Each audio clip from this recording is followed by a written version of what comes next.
Are you thinking about or currently pursuing a higher education, whether it's getting a certificate, an associate's degree, bachelor's degree, or even master's, and you're wondering how you can do it debt free? Well, I got the perfect guest just for you. Just stay tuned to After the Music.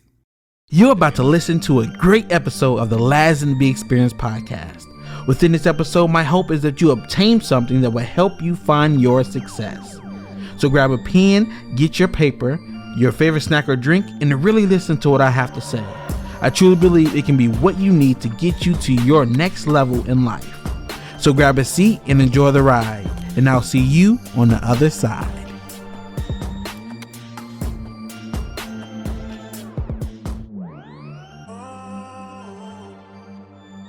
Welcome back to another episode of the Laz and B Experience podcast. Thank you all for tuning in. I feel like this is going to be another great episode with a very special guest because, as always, I try to bring someone who have very good knowledge or very wise or has very good experience with whatever topic we're talking about today. And just in case you couldn't tell by the title of this episode, we'll be talking about debt-free college degrees.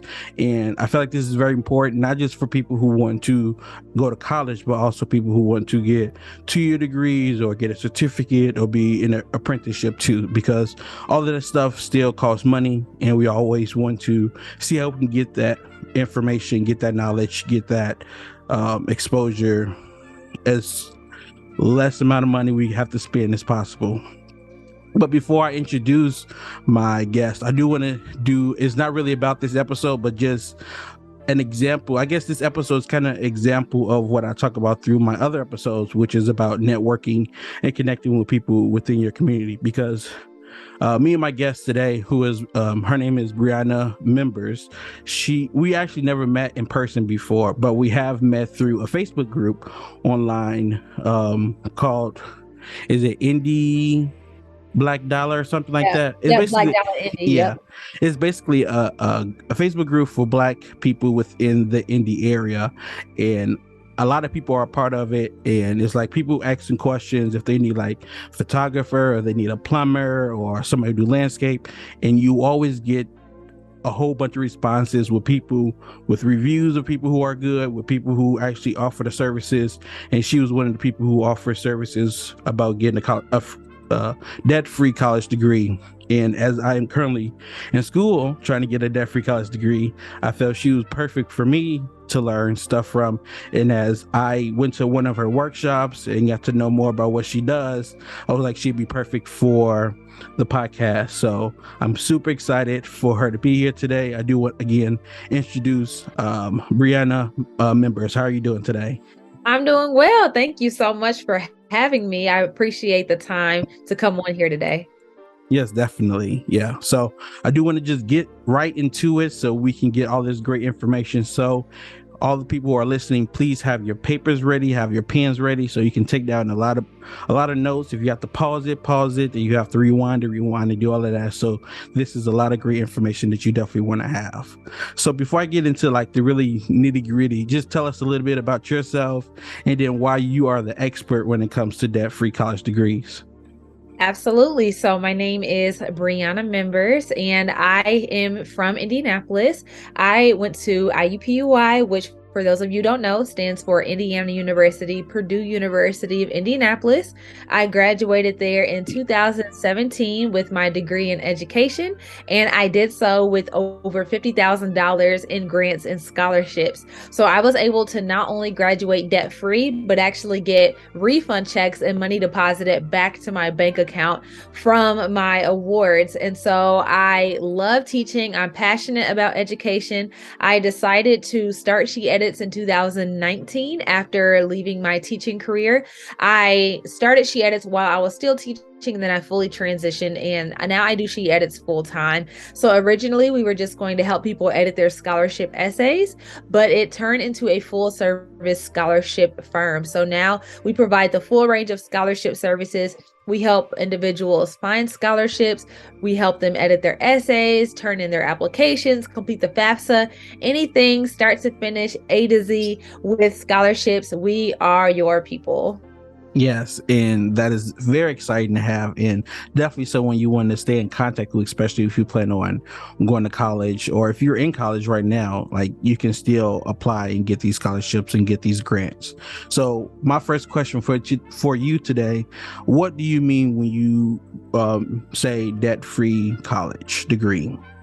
Yes. So most people who go to college do so with student loans. And so most people cannot pay out of pocket or the full cost out of pocket when it comes to getting their degrees. And so they end up taking out loans and then they have to pay back that money once they leave their school. So whether they graduate or not, it doesn't matter. They still have to pay that money back for the time they were in college. So what I mean when I say debt-free degree is coming out of school with your degree and with $0 in student loan debt. One of my favorite quotes is from Anthony O'Neill, and he says, "Don't let your paycheck pay for your past."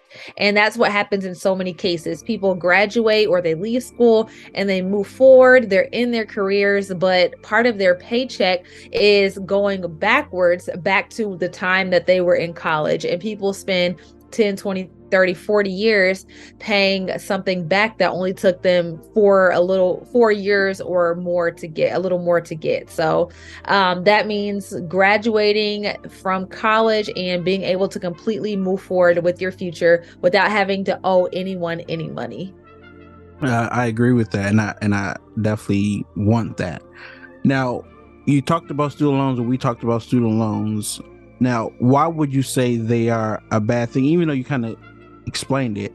But a lot of people also talk about getting loans like to start a business or to get a home, and those doesn't seem like a bad thing to do. So why is student loans such a bad thing versus like getting a home loan or a business loan?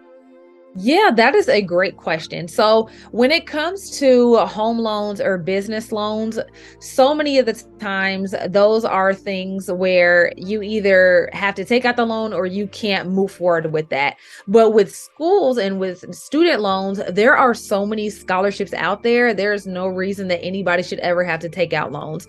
When it comes to buying a house, most people don't have, $150,000, $200,000 laying around, and they can't get that money from anywhere except for student loans. But because there are other options when it comes to paying for school, that's why student loans are so different. And then so many people don't graduate from college. The actual college graduation rate is so low. And so many people are taking out loans and they don't even come out with degrees at the end of it. And so at least, with a house or with a business, it might be more of a longer term investment, but with student loans, like I said, people take out loans and then most people don't finish their degrees. And a lot of that is for financial reasons. But I say student loans are so bad because there's just another option out there, to be able to school. Yeah, I agree. Yes, definitely.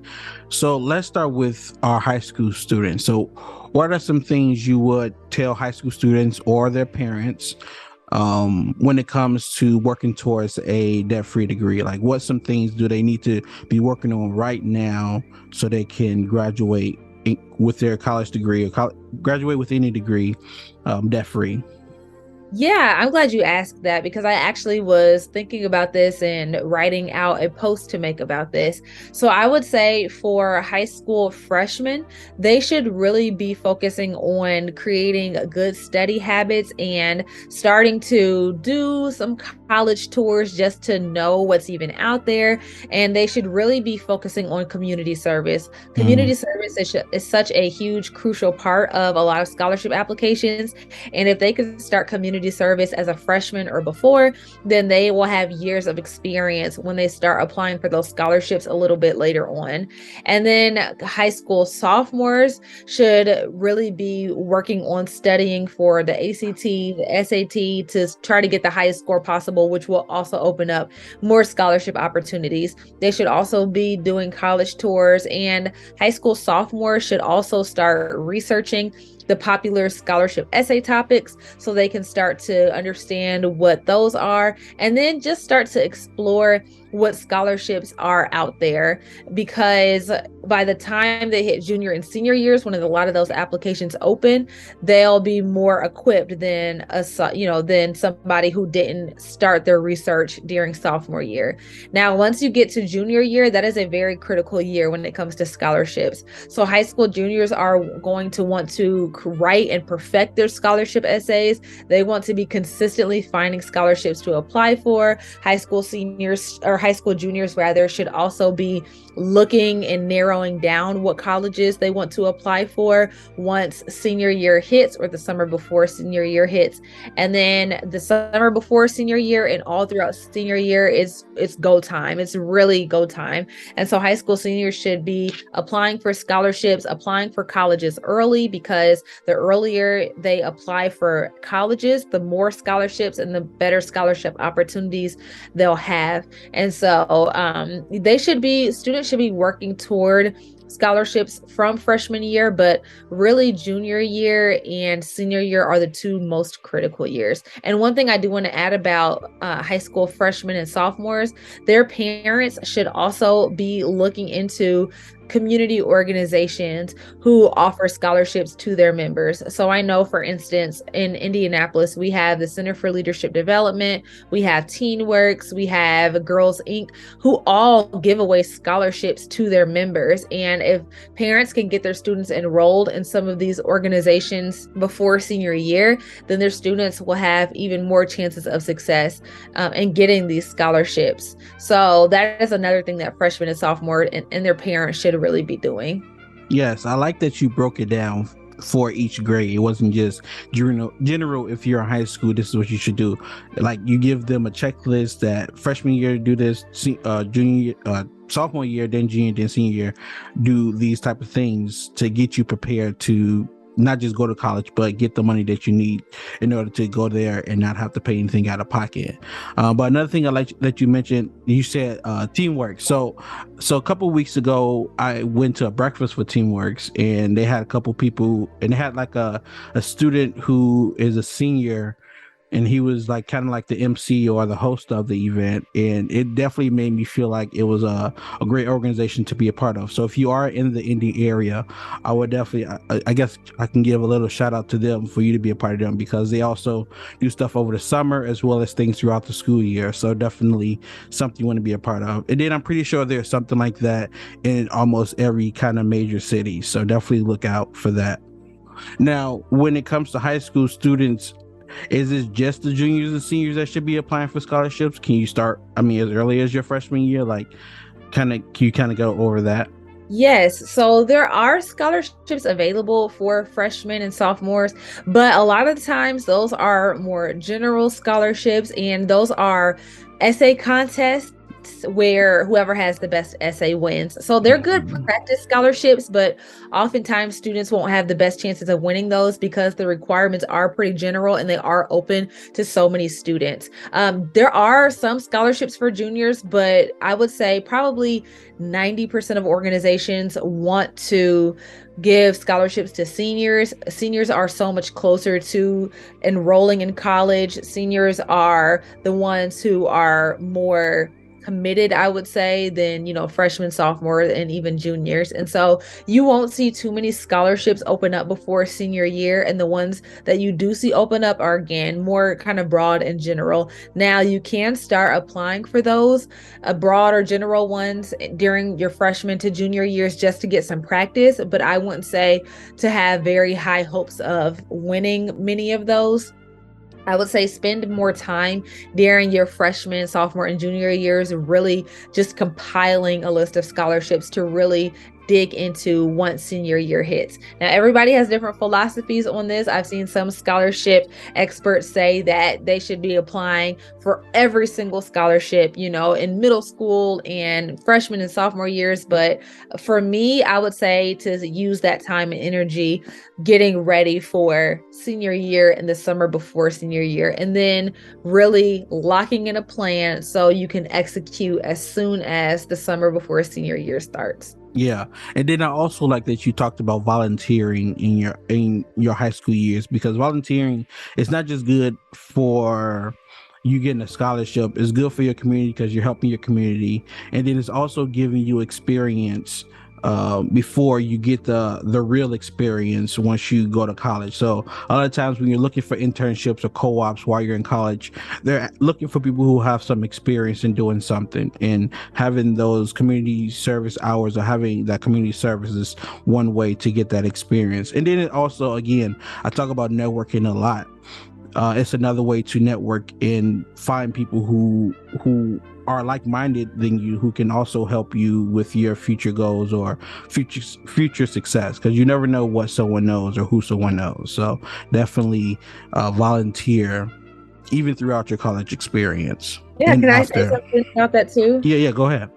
Yeah, so I agree 100% on that volunteering. So two reasons I say, well, I agree with both reasons about getting that experience, and it looks so good on scholarship applications. I just said earlier today to another group I was talking to that scholarship boards love to give scholarships to givers. They love to give their hard-earned money, or the organization's hard-earned money, to students who they know are already giving back and who aren't selfish and who won't be stingy with the money. And so if you are a giver, if you are someone who is benevolent and always giving of your time, your resources, and your energy, it just makes you even more of a scholarship candidate. And then the experience part is so crucial as well. So I went through all different kinds of potential careers before I landed on teaching. I wanted to be a vet. I wanted to be a journalist for a long time. And then I really wanted to be a teacher. And so I shadowed in a vet's office with my whole journalism kick. I volunteered in this youth journalism program through our local newspaper for like 2 or 3 years. And that just gave me so much experience and it really opened up doors. And then when I finally landed on teaching, I volunteered in a kindergarten classroom at my old elementary school for 2 years. And that gave me so much experience. And that really solidified my dream of wanting to be a teacher. And then it was great because then the teachers who I worked under were able to give me letters of recommendation afterward. And I was just able to spend so much time in the classroom and figure out that's exactly what I wanted to do. So there are so many benefits that come with volunteering, for sure. Yeah, definitely. Yeah. So definitely go out there and volunteer, because we definitely need it, and it's good for you too. So let's move on to some questions about college students. So as a college student who are already working on their degree, what are some possible ways for them to still graduate debt free, even if they possibly already have student loans just from their current experience? Yeah, so I would say for current college students, the best place that they want to start looking for award money is within their college. A lot of times colleges offer money to their students. They offer so many scholarships to their current undergrad students, but students either don't know about the opportunities or don't take advantage of the opportunities. A lot of times students think that once they graduate from high school, they have to take out loans if they didn't get scholarships. But I would say current college students should for sure be looking within their colleges and then looking at professional organizations related to their major. So a lot of careers or fields will have professional organizations where you can join and you can network and become part of a community and get resources. And they oftentimes give scholarships as well. And so, for instance, they have like the National Association for Black Journalists and the NABJ.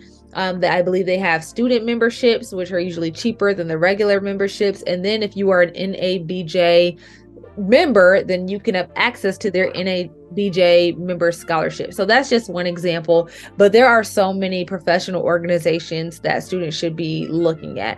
But yeah, current college students, they should start with their schools and then start to look up scholarships for current undergrad students online, on Google and in their field.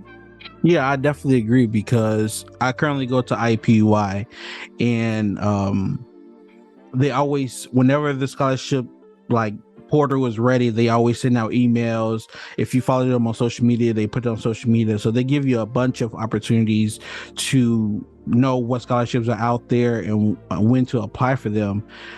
And then it's not just about like being a student at large, but also like within your specific college. So I'm in the College of Engineering, so I have scholarships just for College of Engineering, College of Business, College of pretty much anywhere, any major that you're in.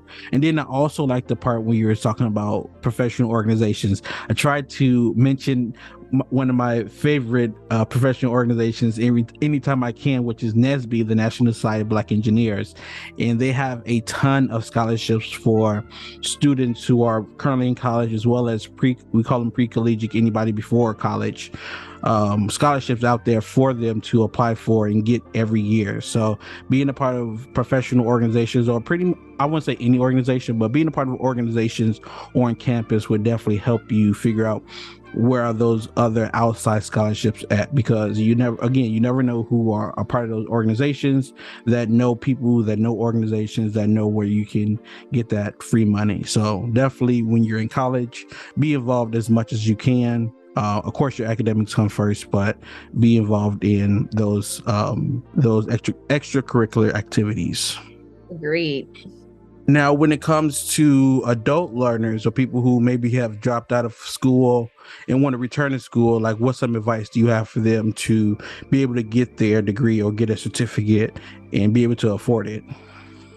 Yeah, great question. So I would say for adult learners, you have the benefit of time on your side. So a lot of high school students feel pressure during senior year, like they have to pick a college. A lot of them don't want to do gap years. And so it's like they have to make this decision in this crunched amount of time if they aren't doing the research beforehand, which they should be. But if they don't, then a lot of times they're feeling that pressure. With adult students, you don't have to pick a college right away. Like you can really think about it and do your research and figure out what's going to fit you. And so I would say for adult students, do your research, and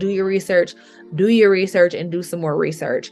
Don't just pick a school. I see a lot of adult learners and they'll just pick a school and they don't really look into the school too much. But I would say look to see first if they have how affordable the school is. And then if they have support for adult learners, because there are some schools who really have an emphasis and provide lots of support for students who are returning to school. And so look to see if your school is focused on adult education, because they'll typically have more resources if that's one of their focuses. And then I would definitely say see which schools fit into your schedule as an adult learner, because a lot of times adult learners, they have spouses or kids or careers, 40-hour-a-week jobs. And so don't just enroll in the school, or really look to see how that school is going to realistically fit into your schedule. And so I think community college is a great option. I did a year at community college and then I transferred and did 4 years at IUPUI. But community college is awesome. People look down on it, and they shouldn't, because there are awesome professors at community college, great classes. I've had some great professors at Ivy Tech, and then I had like some good professors at IUPUI. Like, the professor can be great anywhere, and the class can be great or mediocre anywhere. I had terrible classes at IUPUI. Like, I probably shouldn't talk about them, but some of them just weren't that great, So it just, you can't get, what I'm saying is you can't get hung up on the school. Don't get hung up on whether it's a community college and then be like, oh no, I'm not going to do that. Because like Ivy Tech, for instance, and not just Ivy Tech, but community colleges across the country can give so much scholarship money. Like I know Ivy Tech gives away a crazy amount of scholarship money for their adult students. And so, I would say do your research, and then don't be afraid of the community college stigma, like go with it. And then you can always transfer later if that's what you even want to do. Yeah, I agree. I think community college is like a great place to start, even if you're just coming straight from high school, because again, the classes are close, if not the same, to the classes you'll be taking at a four-year university, and they're a lot cheaper. The class sizes are pretty much a lot smaller, and it's like you can build a community around you so you can be successful. Again, you talked about the scholarships that community college have. a lot of community colleges also have partnerships with four-year universities. So when you're looking at a community college, you should also look at what partnerships they might have, because that can also help you not just get to a four-year university, but get more money to go to that four-year university. So I also went to community college for, I think, a year and a half and got my associate's degree. Even though I didn't go to the school that they partnered with, because I went to a community college in Illinois called Kishwaukee College.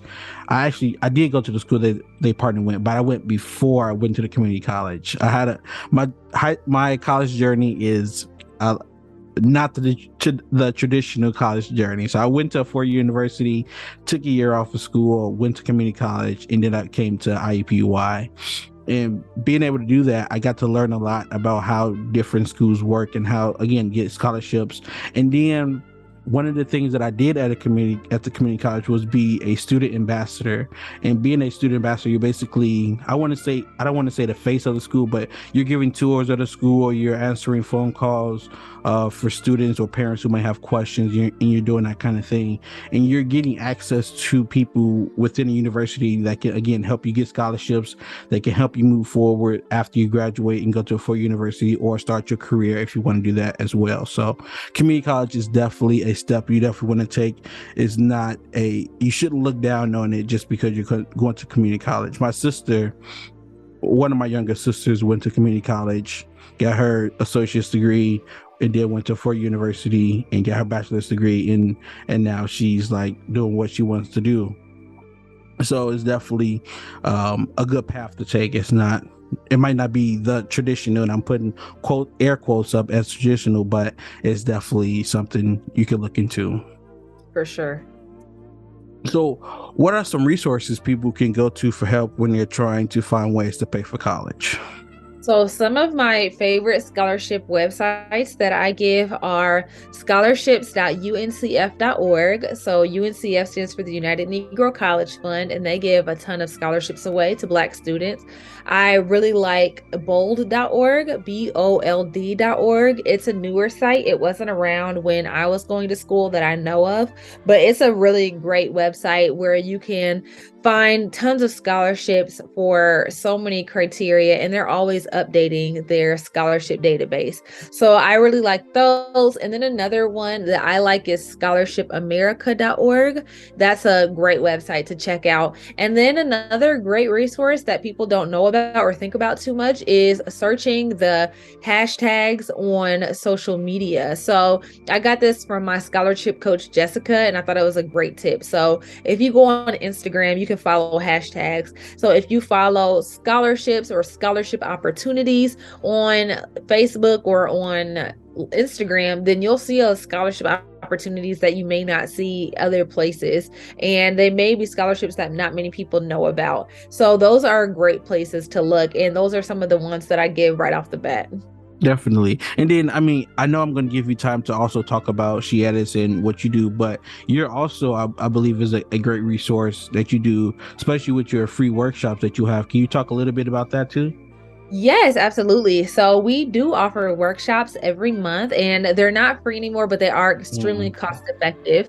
But the workshops that we offer, they're about an hour and a half long. Actually, they're about 2 hours now, because I keep just giving value and content, and I be adding stuff in there. And so the scholarship workshops that we offer every month, they're live, they're very personable, and you can ask your questions live and in real time, but they give a great foundation for the scholarship process. So I talk about my 3-step scholarship strategy. I give other ways to find scholarships and to win money for college. I talk about essay writing, and I really break down from somebody who didn't know where to start at all.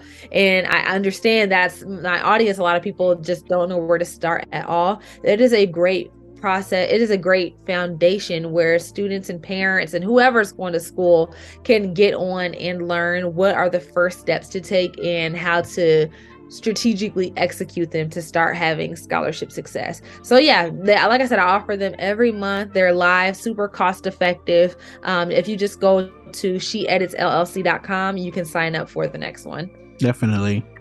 So we just kind of talked about this, but maybe we can get a little bit deeper with it.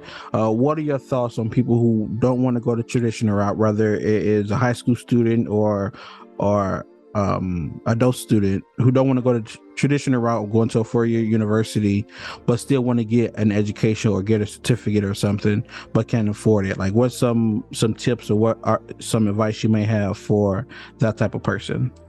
Yes. So going back to community college, even if students don't want to go for their whole associate's degree, there are oftentimes certification programs that students may be able to go through. So looking into adult education centers, I was just on an adult education website the other day, and it wasn't in Indianapolis. I forgot where it was at, but it was called like Ventura Adult Education, and they offer tons of certifications for students who don't want to go that traditional route and get an associate's degree or higher. And so checking out your adult education centers, checking out your library, that's a great source to find resources, especially for adults who may not want to go to college but want to go other routes. And there's nothing wrong with going other routes either. You know, not everybody wants to be in an academic space for 4 or more years, and that's okay. Like my sister, she loves working with her hands. She's very kinesthetic, and she is she got her cosmetology license, and now she does hair full time, and she loves it. And so she was able to do that without having to pay anything either. My parents found this program for her. She was able to enroll in and get that certification for free. So again, it goes back to really doing your research and starting with adult education centers or community colleges or libraries and seeing what resources they have for those certifications. Now, that when you said that, kind of reminded me of a question I wanted to ask, which is like, when you say research, what are some things that people should be researching when they're looking, not just for scholarships, but looking to find if that school is right for them or if that program is right for them? Yeah, so I would say to, first of all, make a list of things that are important to you. If it's important that a school or a certification program has a flexible schedule, write that down, like on a wish list. If it's important to you that a school costs X amount a year or less, then write that down. You know, if it's important to you that a school has a really like community-based philosophy where they're very like personable and, you know, kind of like intimate, then definitely write that down. And then as you are calling schools or calling certification programs, as you're doing tours, then you'll kind of have a baseline and a jumping off point, so you're not just going somewhere and then you find out it doesn't even match you. So I would say, like, write down a wish list of things that are important to you, whether you're going for a full 4-year or higher degree, or an associate's degree or certification, whatever. I think it's important to write down what's important and realistic for you, and then that will prevent you from going somewhere that you drop out of later or you don't enjoy or doesn't match your expectations. Yes, I agree with all of that. Definitely. So when it comes to myths that you hear about college or going to get your higher education, like, what are some of those myths, and like, what is the truth behind them?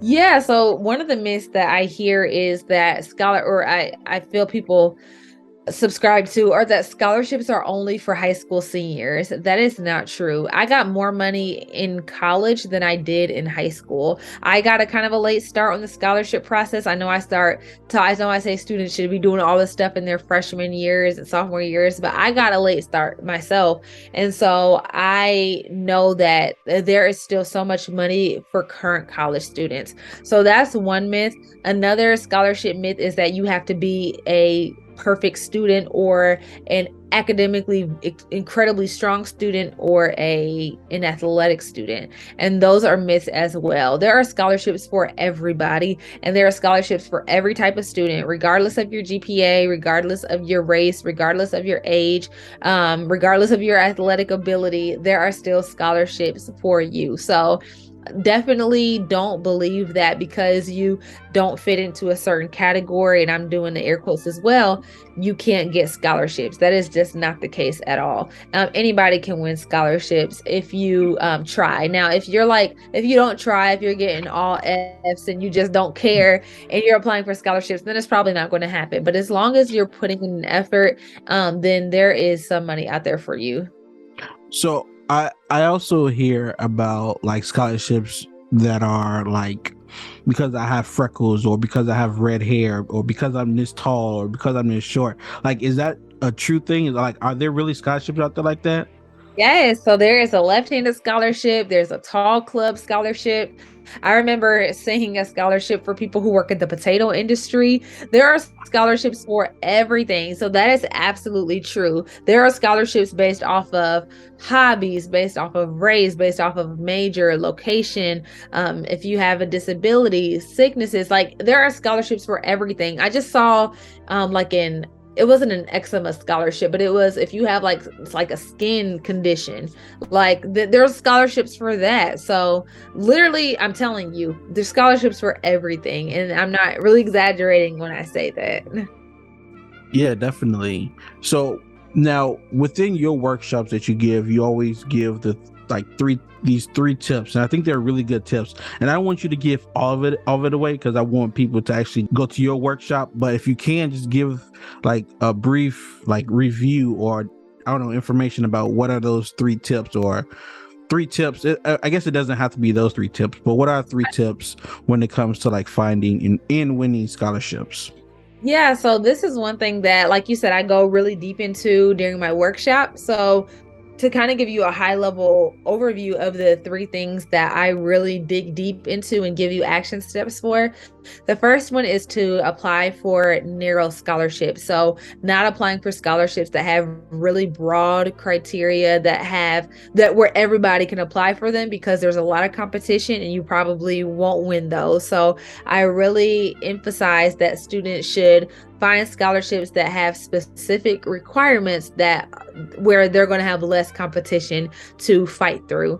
And then I also talk about, for step number 2, is to write those stellar scholarship essays. So I go into what makes a good essay. I talk about some of the popular essay topics and just stressing the importance of writing strong essays. The essay is what scholarship judges get to know you. So if you are writing essays that stand out above the rest, it's really going to increase your chances of winning funding. And then the third thing that I talk about is to consistently apply. A lot of times students will apply for a few scholarships and then they give up when they hear no. But I heard more no's than I did yeses.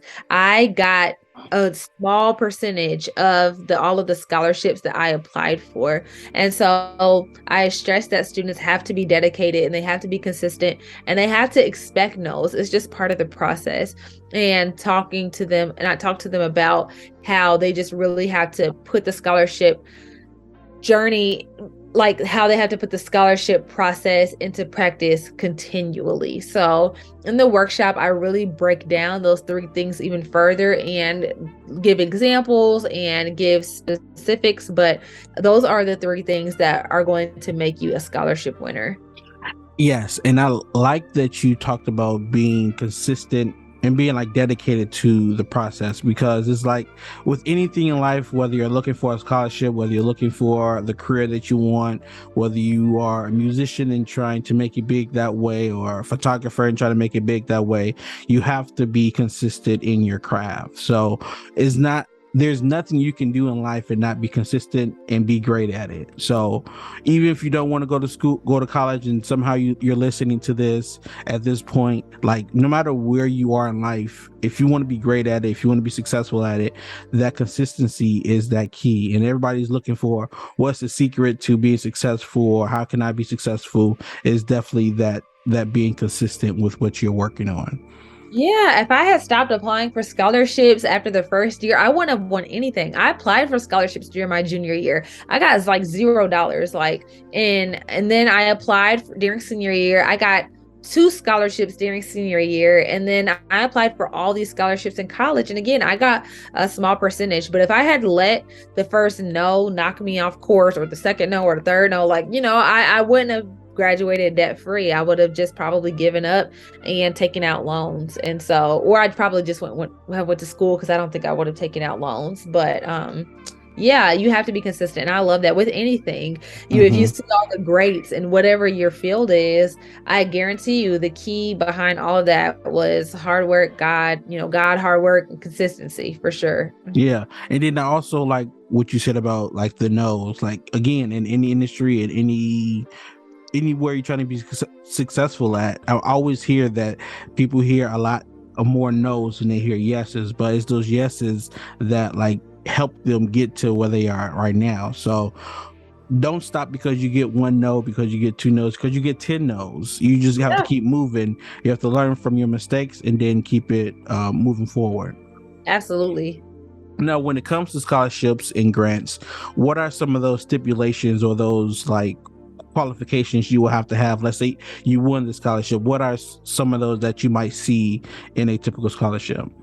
Yes. So one thing, that if the scholarship is renewable, which means you win the scholarship and you can get it again the next year and the next year, then there typically are requirements. Now, one-time scholarships that you get and they aren't giving you that scholarship again the next year, there aren't too many stipulations that you have to meet after that. But for those renewable scholarships, a lot of times it's based off of grade point average and maintaining a certain number of credit hours. So I got some scholarships from IUPUI where they gave me the award year after year, as long as, again, I maintained a certain GPA, I took a certain amount of credit hours, and I did community service, and I came to the required meetings, and then I was able to keep that scholarship. And then some scholarships that I got, I had to meet the criteria up front. So maybe it was, I had to be a certain race, or I had to make a certain GPA. Yep. And they gave me that scholarship. And then after that, I didn't have to do anything else. Okay. Yeah, definitely. So with those recurring scholarships, do you have to apply every year, or it's just like it's automatically as long as you keep those like requirements going? Yeah, so every renewable scholarship is set up differently. Some of them you do have to reapply every year, and then some of them, as long as you continue to maintain those requirements, then it'll automatically renew. I've seen both. Well, I guess I asked that for other people, but I kind of knew that, one, because when I was in high school, I was a part of an engineering program, and for the seniors who are graduating, they gave us I think it was like $20,000, so it'd be $5,000 for 4 years, and as long as you had a certain GPA and a certain number of credits, you got that scholarship. So I definitely know that part of it. Absolutely. So what are some other ways students should be looking for funding when it comes to being able to afford higher education? Yeah, so I also go over this in the workshop at a really deep and descriptive level. But one thing or a few things that students should be doing outside of looking for scholarships are to find other ways to decrease their cost of attendance. So decreasing their cost of attendance can look like choosing a college wisely and going to a school where you're not going to have to take out the maximum amount of loans or find the maximum amount of scholarships to cover that bill. Some students just pick colleges willy-nilly and then they don't even look at the bill. So they pick it because it's a big school or it's a well-known school. Yep, absolutely. So definitely looking into that. There are so many jobs out there that pay college tuition. And I would say for students who are looking for a part-time job while they're in school, looking for jobs that pay for you to go to school. So there are different ways that you can, as you're looking for scholarships, you can also be saving money at the same time. And so I go over 4 of those ways in the workshop that I do. And then I also talk about scholarships. So there are different ways that you can save money while earning money. And all of that works in conjunction to help you graduate debt free. Yes, definitely. And I like that you brought up the part where you can get a job, and there are some jobs that will pay your tuition or at least pay part of it, and some of those jobs you can get like as a student. It's not like you have to be working for 5 years. Like some of them Right. are like at McDonald's or Wendy's Walmart, or yeah. Walmart.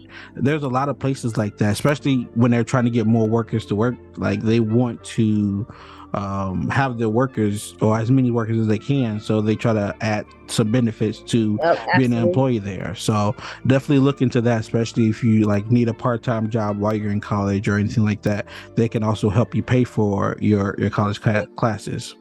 Absolutely. Now, some people, we talked about like being consistent and being disciplined.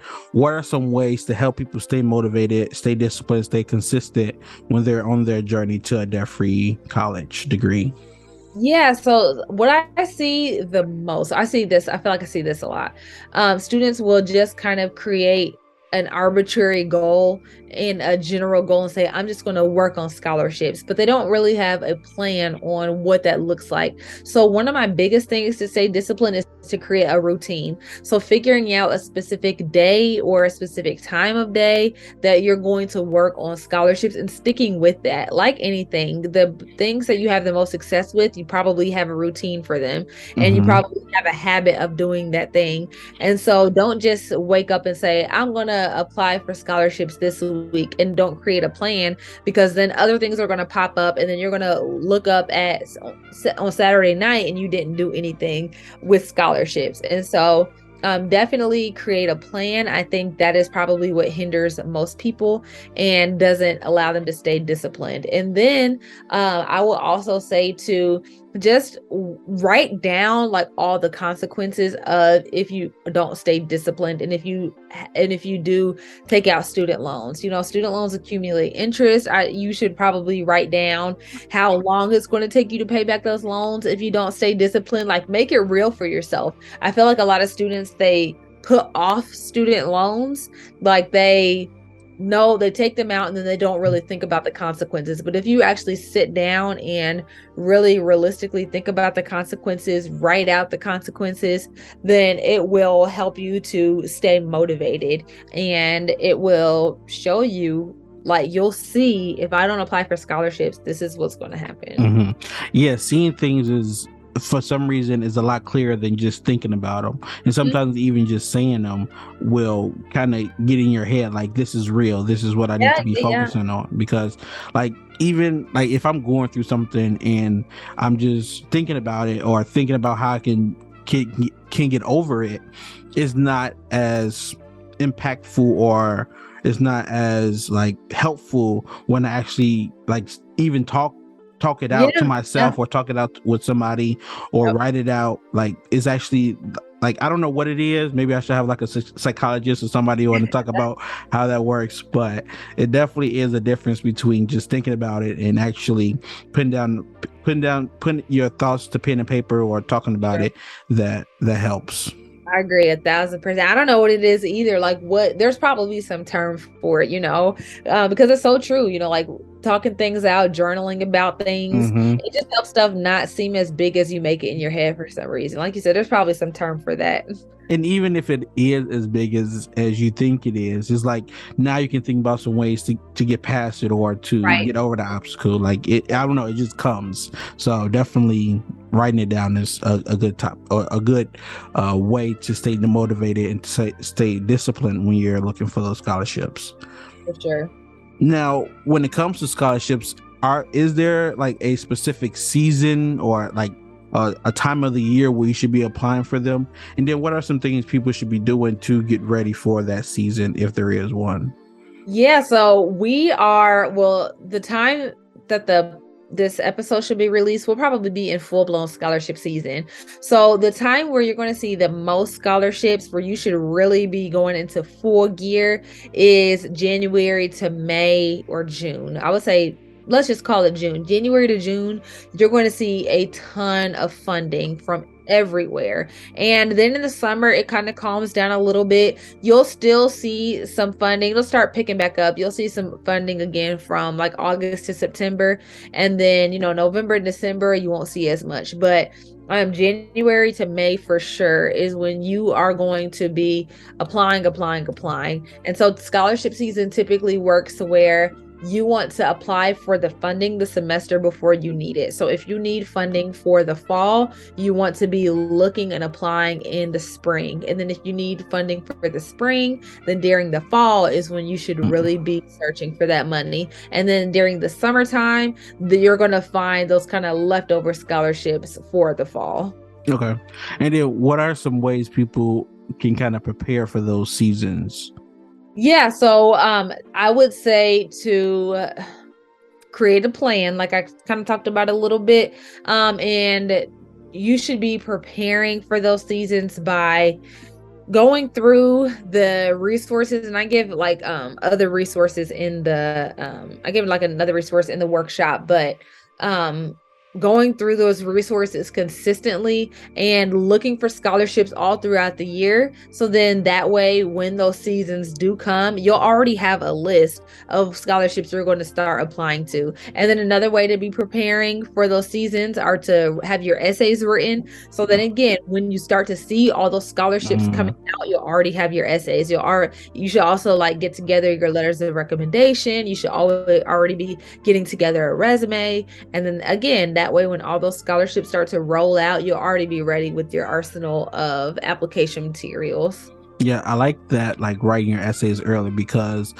I don't know. I mean, some people say that they work better under pressure, but I'm not one of those people. Like, I need to prepare. I need to be able to redo it a couple times. I need to be able to let other people see it. So make sure it looks good and I'm not misspelling anything or grammar is not wrong. So doing it when the scholarship is not due yet, like in your head, is like, I don't know, it just relaxes me and I'm not like trying to rush to get it done. So I like that advice to like work on it before the application even comes out. So when it comes out, all you have to do is hit a couple buttons and then you'll be done with it. So definitely work on it beforehand. So I got a few more questions and then we will get out of your hair. So one of the last questions I want to ask, what advice do you have for people who already graduated with student loans and they're trying to pay them off as soon as possible? Fantastic question. So I would say for those who have already so students who have already taken out loans and who are still in school, I would say to start applying for scholarships, because what you can do, if you really go hard at it, you can get in those scholarships and use the excess scholarship money to pay back those student loans while you're still in school, so you can eventually graduate debt free. Now, if you've already graduated or you're already out of school and you have student loans that you have to be paid back, I would say a resource to go to is the student loan doctor. So I am the scholarship girl, but there's a company called her organization is called the Student Loan Doctor, and her name is Sonia Lewis, and she's fantastic. That's all she does. So what I do for scholarships, she does for student loans. Okay. So I'm always sending people to her because she has so many results, and she will help you get those wiped away, cleared away, forgiven, and just out of your hair. So definitely check her out for any student loan needs you have. Now, as we kind of wind down this episode, is there anything that we missed or any question that I may have not asked that can help other people when it comes to getting your debt-free college degree? Yeah, so I would say just start, right? Like, you're not going to win scholarships if you don't start. Don't be overwhelmed. Don't be stressed out. It's okay. Like, the rejection is just part of the process, so don't not put yourself out there because you're afraid of getting rejected. Just expect it. And I would say that, yes, you are capable of winning scholarships. Whoever is listening to this podcast, you can win scholarships for sure. I've seen myself do it and so many other people in so many other instances and cases and ages and stages who have all won scholarships. And so don't be discouraged. Don't have these preconceived notions about yourself that are going to hinder you from even trying. I always say student loans are the easy way out. Like, student loans don't take a long time to apply for. You're pretty much guaranteed to get approved. Like, that's the easy way out. But if you want to walk in freedom after you graduate, then just try, just start. Like, you're not going to know what you're doing at first. You're going to mess up. Your essay is probably going to not be great at the beginning. You're probably going to apply for the wrong kinds of scholarships at first, but just start, and then we'll help you refine your process and get your essays together and help you set yourself up for a winner. But don't psych yourself out before you even start. Now, my second to last question, what are one or two things that you think, if they haven't gotten anything else out of this conversation or out of this episode, what do they need to leave with this episode knowing so they can be successful with filling out scholarships or getting that free college degree? Yeah, so I would definitely say the kinds of scholarships you apply for are really going to be a making or breaking point for you. So if you're applying for low quality scholarships or scholarships where you have way too much competition, then you're not going to have the best chances of success. So I would definitely say you need to be applying for the right kinds of scholarships, which is one thing that I really talk about in the workshop and help you break down even further. And then another thing I want people to take away is just again, the essay writing. Again, the whole business is called She Edits because I was going to, again, help people with their essays because I know how crucial essay writing is. And so really get those essays tight, get those essays sharpened. We're here to help you. The Writing Center on your campus is there to help you. So I would say those two things, and then just being consistent, that's really going to get you set up for success. Yes, I agree with all of that. And I do want to, again, thank you for being a part of this episode, giving out all this quality information, not just fluffer information, but stuff people can actually use today to get that scholarship, to get that free money so they can continue their education. But before I let you go, before I let our listeners go, I do want to give you some time to plug anything, to talk about what you do again, maybe a little bit more detail, or give your social media so people can follow you and get your content, because I know you also give content on social media too.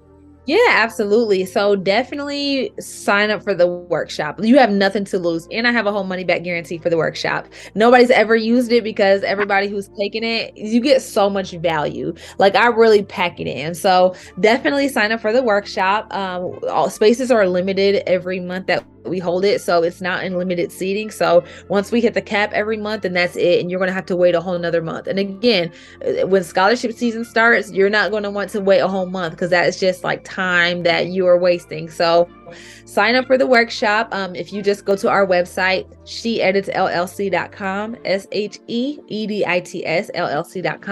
you can sign up for the workshop from there. And then we have a full program. So we offer the full range of scholarship services.